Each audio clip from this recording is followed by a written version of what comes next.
So now that we've thought so now that we've thought so now that we've so now that we've thought so now that we've thought we've started.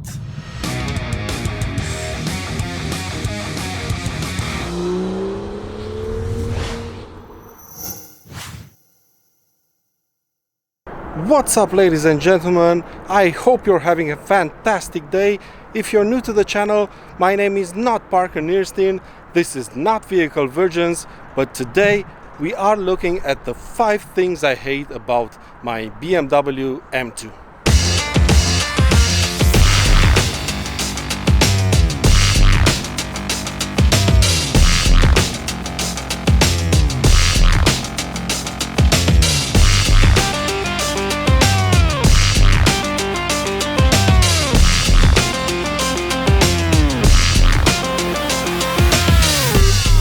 So let's begin with the exterior, and more specifically with the front bumper. And if you're not familiar with M2s, this facelift version and the original one cannot be spec'd with front parking sensors. And I know a lot of people on forums argued that you don't really need parking sensors on an M car. Well, unfortunately, these cars aren't really racing cars for the road anymore. They're really just faster road cars, and people do drive them a lot around town, and parking sensors are really useful.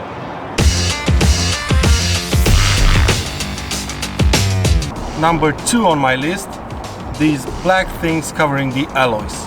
They're Continental Sport Contact 3, and I don't really have anything against Continental as a tire manufacturer. I actually use Continental as winter tires, and I think they're really good.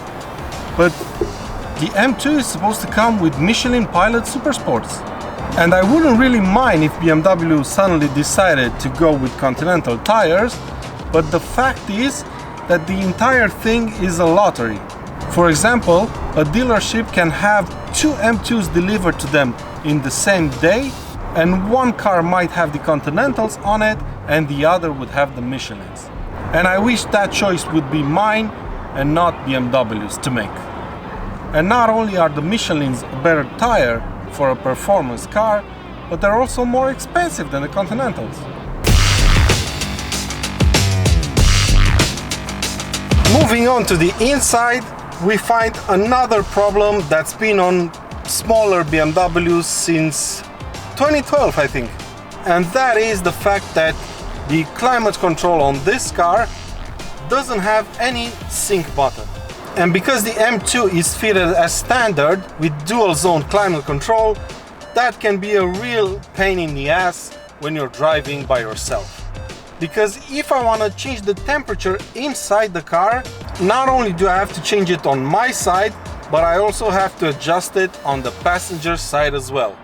And as I've told you before, this climate control unit has been on a number of cars from 2012 until this current day, and it still hasn't been resolved even in the new M2 competition.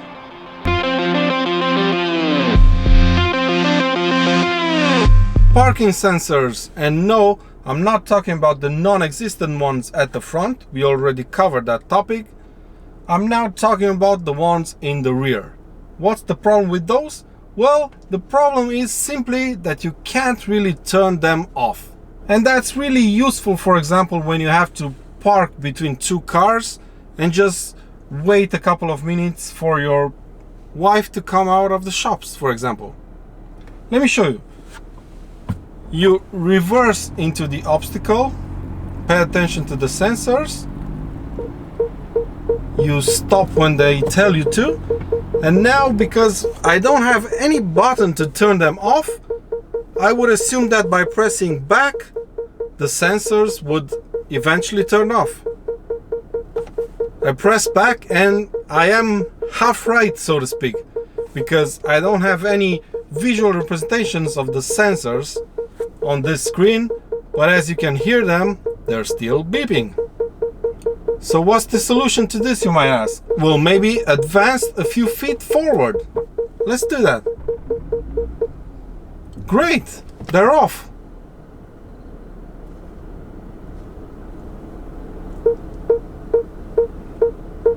But now they're on again. And the only way to solve this problem is by pressing this button.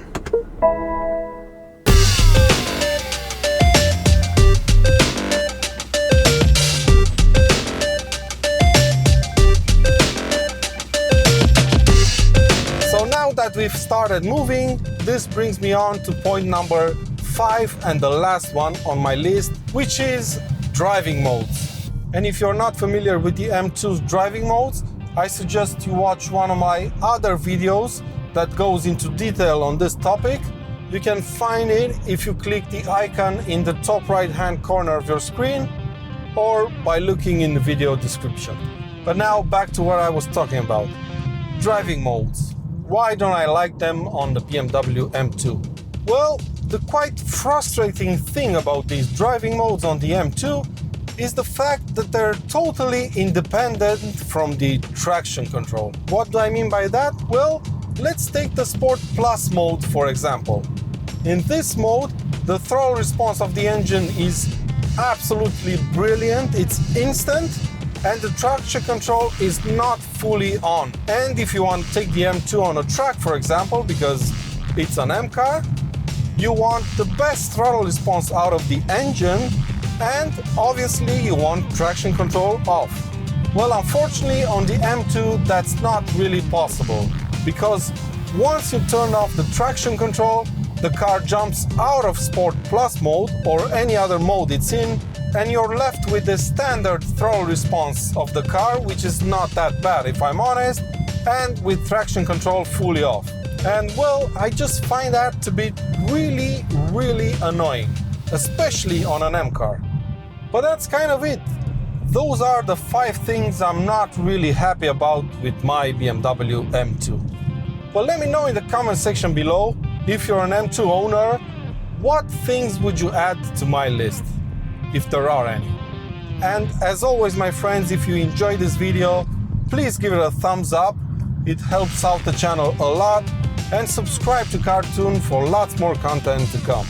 And until next time, take good care of yourselves, and I'll see you around.